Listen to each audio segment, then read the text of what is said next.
Hello. ఈరోజు మనం ఒక మామూలు కథ గురించి మాట్లాడుకోవట్లే సుమా.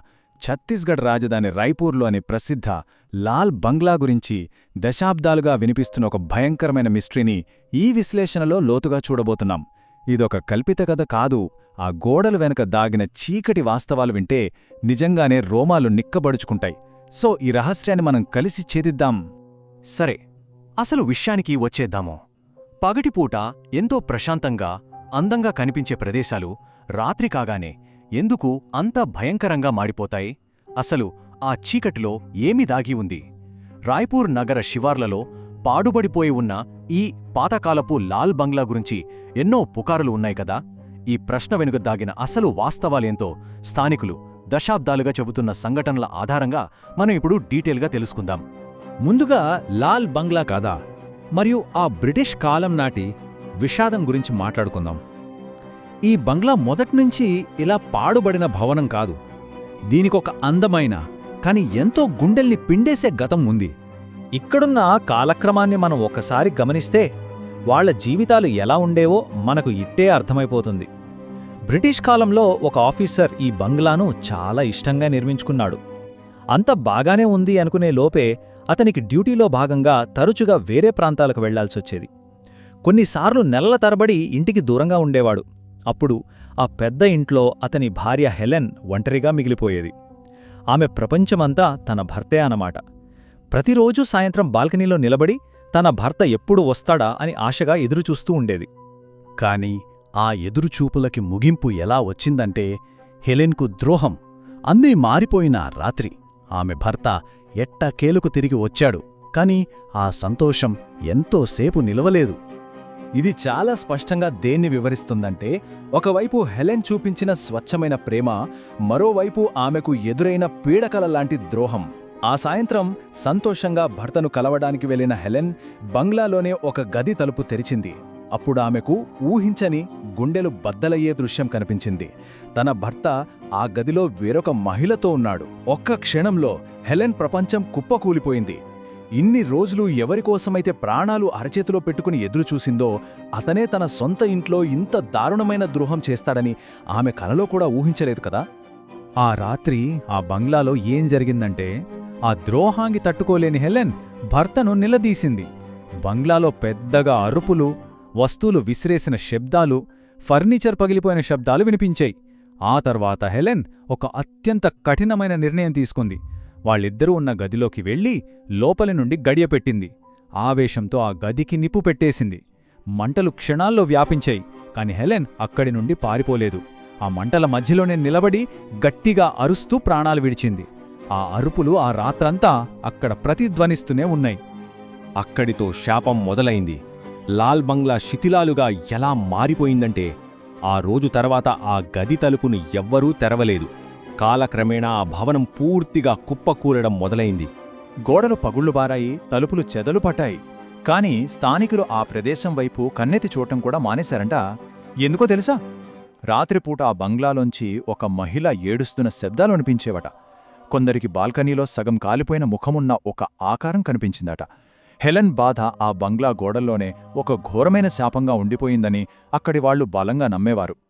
అయితే ముగ్గురు ఆసక్తిగల విద్యార్థులు ఈ హెచ్చరికలను విస్మరించారు. మానవనైచమేంటంటే, ఏదైనా వద్దు అని ఎంతగా చెబితే దాన్ని చూడాలనే ఉత్సుకత అంతగా పెరుగుతుంది కదా. అలా ఈ కథలోకి దివ్య, శశాంక్ మరియు రాహుల్ అనే ముగ్గురు స్టూడెంట్స్ ఎంటర్ అయ్యారు. సంవత్సరం సరిగ్గా 1996. వాళ్లు రాయ్పూర్లోని ఒక కాలేజీలో చదువుకుంటున్నారు. ఒకరోజు క్యాంటీన్లో కూర్చున్నప్పుడు లాల్ బంగ్లా గురించిన చర్చ వచ్చింది. అక్కడికి వెళ్లిన వాళ్లు ఎవరు తిరిగి రారని ఎవరో చెప్పారు. కాని ఎంతగా వద్దని చెప్పారో వాళ్లలో క్యూరియాసిటీ అంతగా పెరిగిపోయింది.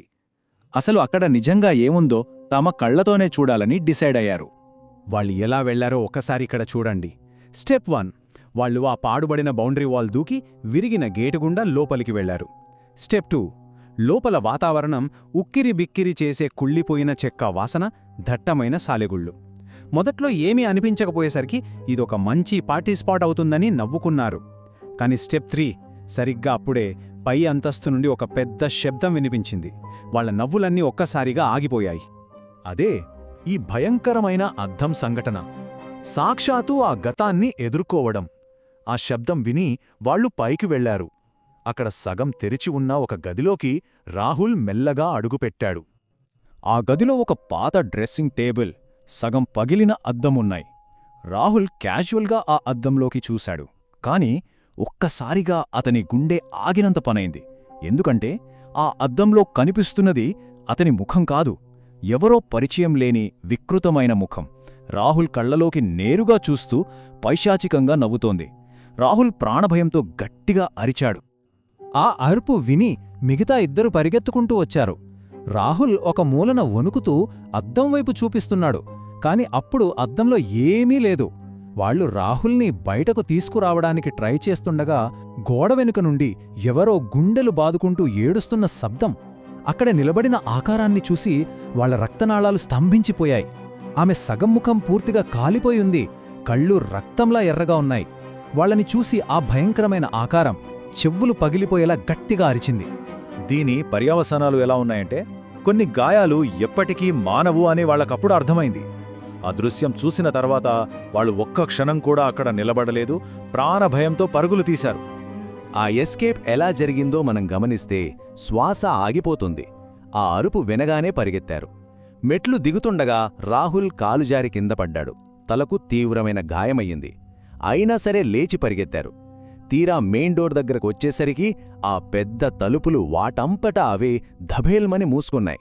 ఇక చేసేదేం లేక పక్కనే ఉన్న పగిలిన గాజు కిటికీలోంచి ప్రాణాలకు తెగించి బయటకు దూకేశారు. సో ఇక్కడ అసలు పాయింట్ ఏంటంటే, బయటకు రాగానే రాహుల్ని ఆస్పత్రికి చేర్చారు. తలకు కుట్లు పడ్డాయి. శారీరకంగా బతికిపోయారు కదా అనుకోవచ్చు, కానీ అసలు సమస్య అక్కడే మొదలైంది. మరుసటి రోజు దివ్యకు తీవ్రమైన జ్వరం. దానికి కారణం ఏ డాక్టరూ చెప్పలేకపోయారు. ఆ రాత్రిచిన మానసిక క్షోభ, ఆ ట్రామా నుండి బయటపడటానికి వాళ్ళకి దాదాపు 2 నెలలు పట్టింది.